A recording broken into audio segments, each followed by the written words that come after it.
Indore collector की जन सुनवाई में पुष्प विहार कॉलोनी के प्लाट धारक अपनी समस्याओं को लेकर पहुंचे। उन्होंने कलेक्टर इलैया राजा से मुलाकात करते हुए अपनी समस्या से अवगत कराया।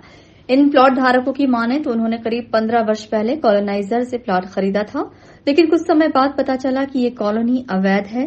लंबे समय तक ये मामला कोर्ट में भी चला, लेकिन बीते कुछ समय पहले ही प्रदेश सरकार ने एक नोटिफिकेशन जारी करते हुए इस कॉलोनी को वैध घोषित कर दिया। लेकिन इसी दौरान इंदौर विकास प्राधिकरण ने इस जमीन पर अपना हक जताते हुए यहां अपनी योजना 171 लागू करने की घोषणा कर दी। इसके बाद से ये रहवासी यहां वहां चक्कर काट रहे हैं, लेकिन अब तक ये अपने प्लॉट पर मकान नहीं बना पाए हैं।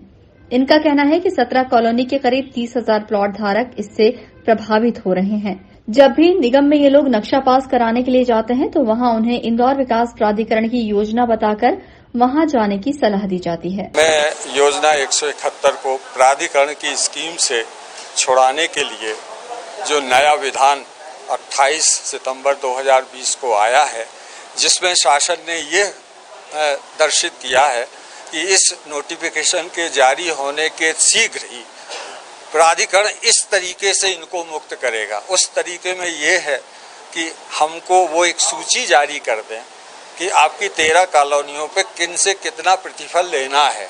जो उन्होंने MR10 रोड बनाई है और अब उनको फ़ायदा नहीं है, तो उनके ऊपर जो व्यर्थ का खर्च हुआ है हमारी स्कीम का, उसमें विधान में है कि उसका प्रतिफल यदि भूस्वामी दे देते हैं तो ये मुक्त मानी जाएगी।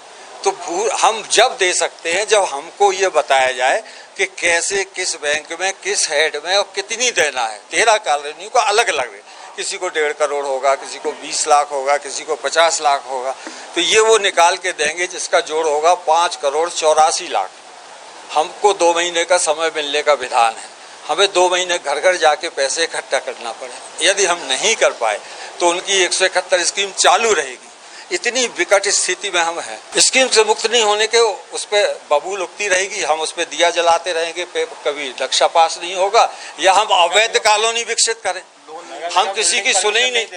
ये ऐसा लगता है कि ये पॉलिसी कुछ इस तरफ जा रही है कि वैध को अवैध करो और अवैध को हम छोड़ेंगे तो बड़ी वाहवाही होगी। ये कुछ सिस्टमेटिक दिखता नहीं है। ये कुछ गलत ढंग से वाहवाही लेने का तरीका लगता है। हम वैध हैं, हमारे छोड़ने की प्रक्रिया है, विधान है, उसको 2.5 साल तक शुरू ही नहीं कर रहे। इधर कलेक्टर इलैया राजा टी ने इन लोगों को जांच का आश्वासन दिया है। कलेक्टर के मुताबिक इंदौर विकास प्राधिकरण के अधिकारियों को मामले में तलब किया गया है। साथ ही 2 सप्ताह के भीतर पूरी रिपोर्ट भी मांगी गई है। आई थिंक ये स्कीम नंबर 171 का है। उसमें अराउंड 17 कॉलोनीज है, इनके 13 कॉलोनीज हैं। उन लोगों का है ना एक गजट नोटिफिकेशन 2020 का है, मध्य प्रदेश शासन का है। IDA का स्कीम के अंदर आने के बाद है ना डेवलपमेंट की कितने परसेंटेज प्रोपोर्शनेट पे हुआ है, उस हिसाब से उनका है ना इधर स्कीम से ना बाहर होने का या फिर उनसे पैसा ले करके स्कीम से बाहर होने का है। इसके लेकर मैंने CEO IDA से डिस्कशन किए हैं। हर ट्यूसडे ना उनको वापस है ना नेक्स्ट ट्यूसडे बुलाए, उसका एक टाइमलाइन हम लोग है ना फिक्स करेंगे।